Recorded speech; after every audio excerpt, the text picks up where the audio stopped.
Good morning students. अभी के पहले जो हमने अभी तक पढ़ रखा है उसमें हमने प्रॉपर्टी ऑफ चार्जेस देखा था। चार्जेस की क्या क्या प्रॉपर्टी होती हैं, चार्जेस कैसे बनते हैं, नेचर में क्या कैसे अवेलेबल होते हैं हमें, है ना। हम एक ऑब्जेक्ट को चार्ज कब कह सकते हैं, चार्ज को हम ऐड कैसे करते हैं, चार्ज का क्वांटाइजेशन क्या होता है, ये सारी बातों के बारे में हमने डिस्कस कर लिया था। उसमें जो एक इम्पोर्टेंट पॉइंट था वो ये था कि two like charges repel each other, मतलब दो एक जैसे आवेश प्लस प्लस हों या माइनस माइनस हों, दोनों आवेश क्या करते हैं, एक दूसरे को प्रतिकर्षित करते हैं। ठीक है, ऐसा क्यों करते हैं, है ना, ऐसा क्यों होता है। अगर वो एक दूसरे को प्रतिकर्षित करते हैं तो कितने बल से एक दूसरे को प्रतिकर्षित करते हैं, इस बात का जवाब जो हमें दिया था वो कुलाम ने दिया था। ठीक है, कुलाम कौन थे, कुलाम एक साइंटिस्ट थे। ठीक, तो उन्होंने क्या किया, एक नियम दिया जिस नियम को हम बोलते हैं कुलाम का नियम। ठीक है, तो कुलाम के नियम के अनुसार होता क्या है, कुलाम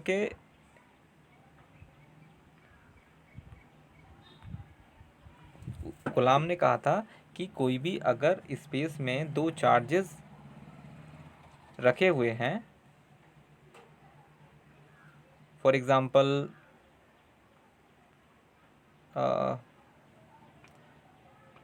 मानो एक चार्ज यहाँ है ना, और एक चार्ज ऊपर है।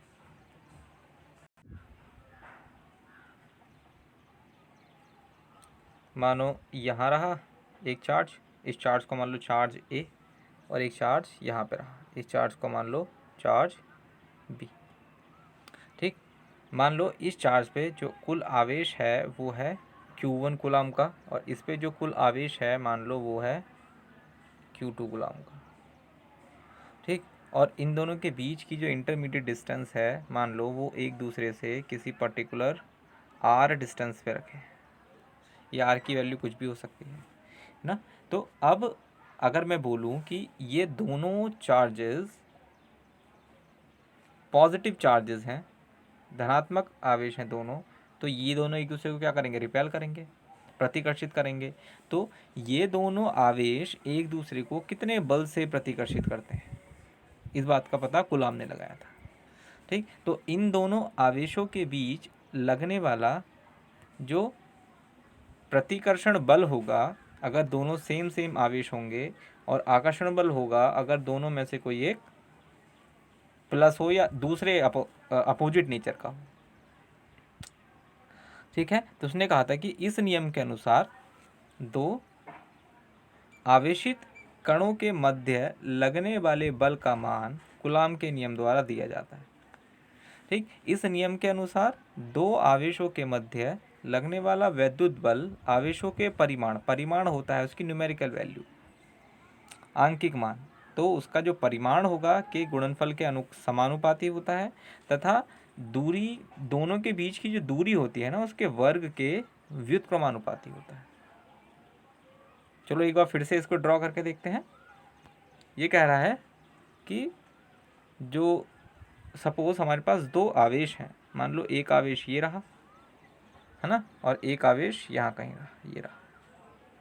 इस आवेश को मान लो कि ये है Q1 आवेश, Q1 परिमाण का आवेश कहना उचित रहेगा। Q1 परिमाण मतलब इसकी वैल्यू, जैसे मान लो हम यूजुअली डिफाइन करते हैं ना मैटर को, है ना, उसके वेट को, तो हम बोलेंगे कि मान लो एक वेट ये रखा है, इस वेट की वैल्यू है 1 किलोग्राम या 5 किलोग्राम, तो उसमें 5 क्या है, 5 है उसका मैग्नीट्यूड, और किलोग्राम क्या है उसकी यूनिट। तो वैसे ही मैं बोल रहा हूँ, यहाँ पे जो चार्ज रखा हुआ है वो है Q1 कूलम का चार्ज, तो Q1 क्या है, इसका मैग्नीट्यूड है। सेम यहाँ पे जो चार्ज रखा हुआ है वो है हमारा Q2 कूलम का चार्ज। क्या रखा हुआ है, Q2 कूलम का चार्ज रखा हुआ है। तो इन दोनों आवेशों को मिलाने वाली दूरी मान लो ये है, इसको मान लो कोई r डिस्टेंस।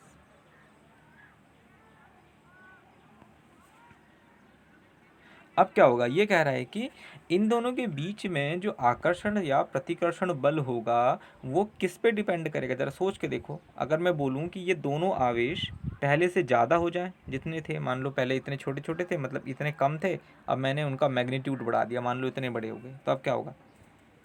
इसको समझने के लिए आप क्या कह सकते हैं, ऐसे मान सकते हैं कि they are two magnetic poles, ऐसा सपोज कर लो।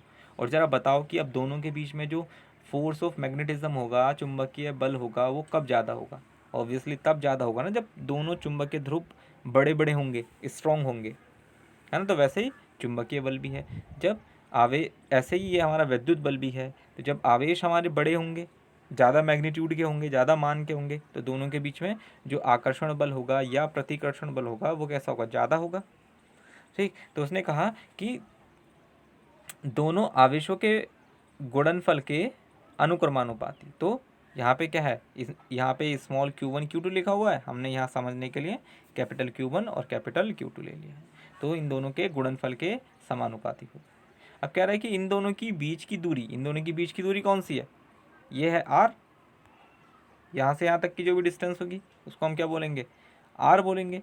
तो इसके वर्ग के व्युत्क्रमानुपाती। अब देखो व्युत्क्रम का क्या मतलब होता है, व्युत मतलब उल्टा क्रम होगा, है ना। तो अगर बल व्युत्क्रम में होगा तो इसका मतलब ये हुआ, अगर बल बढ़ रहा होगा तो at the same time distance घट रही होगी। और ऐसे ही होगा ना इन दोनों के बीच में, अगर आप क्या करेंगे, इसे उठा के पीछे ले जाएंगे, इसे उठा के पीछे ले जाएंगे, तो इन दोनों के बीच की डिस्टेंस बढ़ जाएगी ना। पहले यहाँ पे थी, पहले यहाँ पे थे ये दोनों, अब कहाँ हो गए, अब ये जो हैं उठ के पीछे चले गए होंगे, मानो यहाँ चले गए, ये वाला उठ के यहाँ चला गया।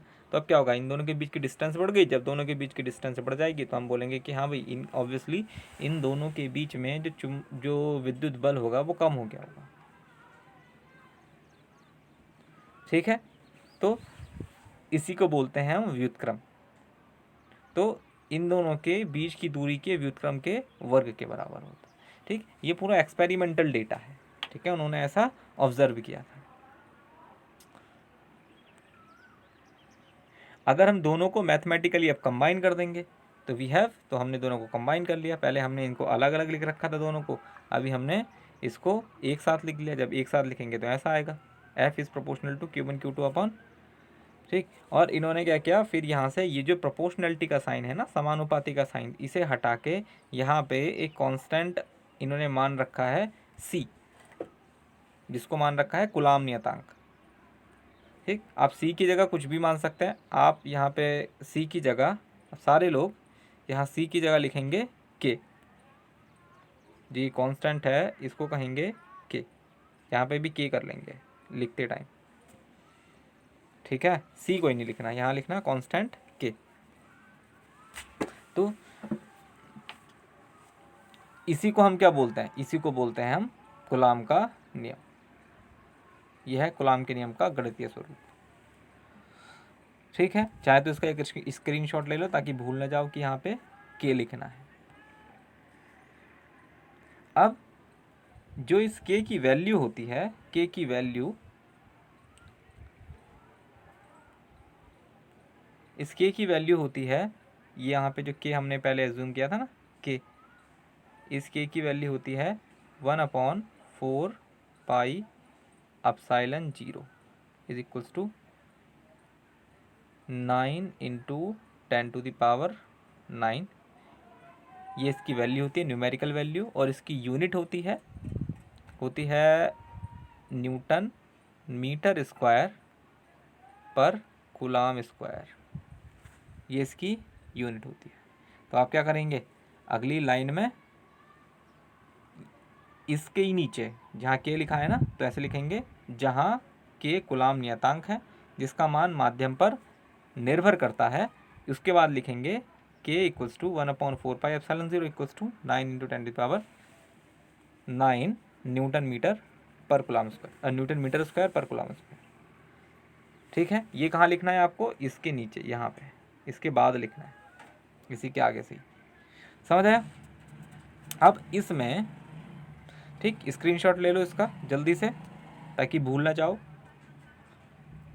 अब इसमें देखो, जो एप्सिलॉन 0 आया था ना हमारा 1/4 पाई एप्सिलॉन 0, फिर से लिख देता हूँ 1/4 4 पाई एप्सिलॉन 0।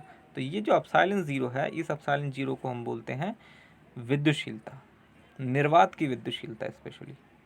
ठीक, अब निर्वात की विद्युतशीलता क्या होती है ना? जो निर्वात की विद्युतशीलता होती है, किसी माध्यम का वह गुण होती है जिसके कारण वह दो आवेशों के मध्य लगने वाले बल को प्रभावित करता है।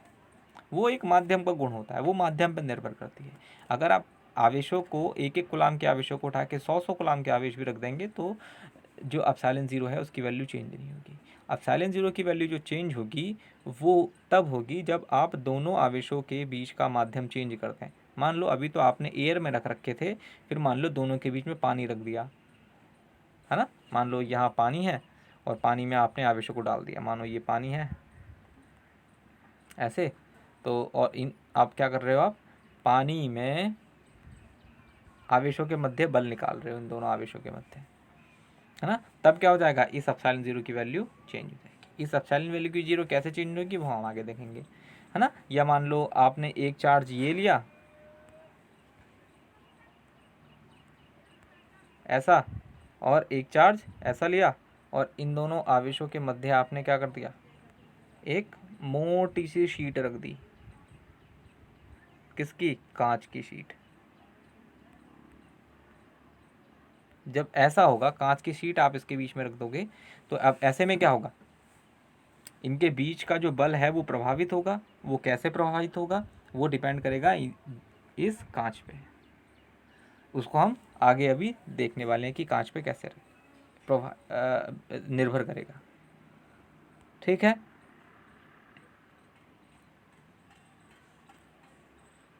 तो ये पूरा वही लिखा है, उसको हम क्या बोलते हैं, निर्वात की विद्युतशीलता ही बोलते हैं। ठीक, इसको चाहे तो आप एप्सिलॉन नॉट भी बोल सकते हो या एप्सिलॉन 0 भी बोल सकते हो। ठीक, आप जैसा सही समझे वैसा। एप्सिलॉन 0 की वैल्यू हमारे पास कितनी होती है, और जो इस एप्सिलॉन 0 की वैल्यू होती है ना, इसी के यहाँ पे इसके आगे लिख लेंगे, कहाँ गया,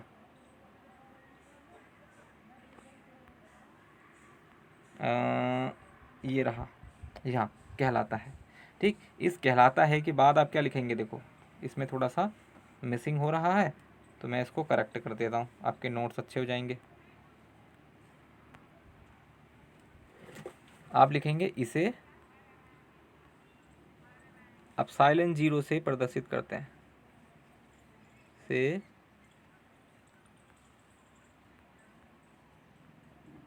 प्रदर्शित करते हैं।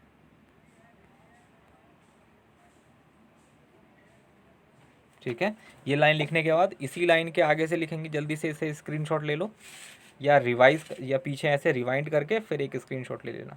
फिर उसी के आगे से लिखेंगे, इसे एप्सिलॉन 0 से प्रदर्शित करते हैं। ये लिखने के बाद आप नीचे लिख देंगे एप्सिलॉन 0 बराबर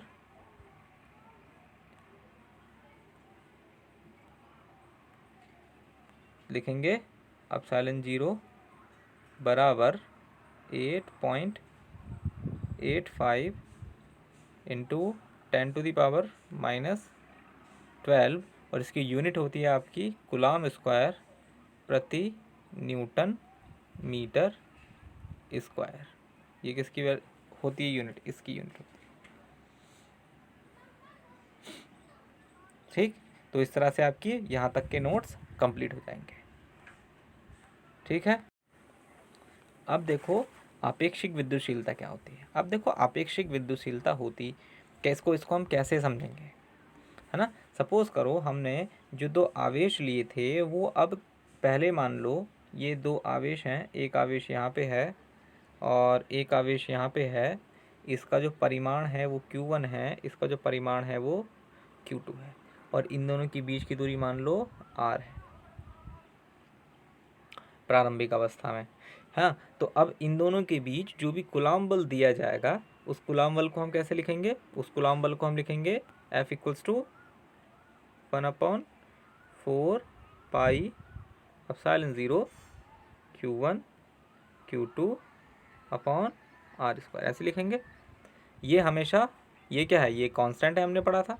तो जो बल होगा दोनों आवेशों के परिमाण के गुणनफल बटे दोनों के बीच की डिस्टेंस का स्क्वायर। ठीक, ऐसे दिया जाएगा। अब मान लो ये जो दोनों आवेश थे, इन्हीं दोनों आवेशों को हम क्या कर रहे हैं, दूसरी अवस्था में, दूसरे केस में यहाँ लेते हैं और इन दोनों के बीच में कोई एक माध्यम रख देते हैं। माध्यम को मैं डॉटेड लाइन से दिखा दे रहा हूँ। अच्छा, कलर चेंज कर देता हूँ। मानो ये Q1 आवेश था, ये वही आवेश है जो अभी थोड़ी देर पहले हमने ब्लैक कलर से ड्रॉ किए थे, और इनके बीच की डिस्टेंस कितनी है, अभी भी उतनी है जितनी पहले थी, R है। लेकिन अब चेंज इतना आ गया है दोनों में कि इनके बीच में एक माध्यम आ गया। ये जो डॉटेड है इसको आप ऐसे माध्यम मान सकते हैं, इसके बीच में कोई माध्यम आ गया। मान लो वायु आ गई, वायु नहीं छोड़ो, ऐसे मानो कुछ जल आ गया है ना, कोई गैस भर दी इनके बीच में, ये सब। इसके बीच में क्या गया, माध्यम। अब क्या होगा, हमने देखा था कि माध्यम, आप जो एप्सिलॉन 0 था वो क्या थी, निर्वात की विद्युतशीलता थी। लेकिन अभी निर्वात तो है नहीं, अभी इन दोनों के बीच में माध्यम आ गया, तो इनके बीच का बल क्या होगा, चेंज होगा। ठीक, कैसे चेंज होगा, है ना, वो डिपेंड करेगा इस माध्यम पे। ठीक, अगर इस माध्यम की आपेक्षिकशीलता का मान लो k है, तो वो k गुना कम हो जाएगा। ठीक है, वो उसका कितना हो जाएगा, 1/k टाइम्स हो जाएगा। अगर पहले, इसका मतलब ये हुआ कि अगर पहले जो बल था वो F = 1/4 pi epsilon 0 Q1 Q2 upon R² था। ठीक, पहले अगर ये था, तो अब नया बल कितना हो जाएगा, नया बल हो जाएगा F = 1/4 pi epsilon 0 K upon, अच्छा, R², और ऊपर आएगा Q1 और Q2, तो वो कितना हो जाएगा, 1/k गुना हो जाएगा। ठीक, और इसी एप्सिलॉन 0 k को हम बोलते हैं, एप्सिलॉन 0 k को हम बोलते हैं,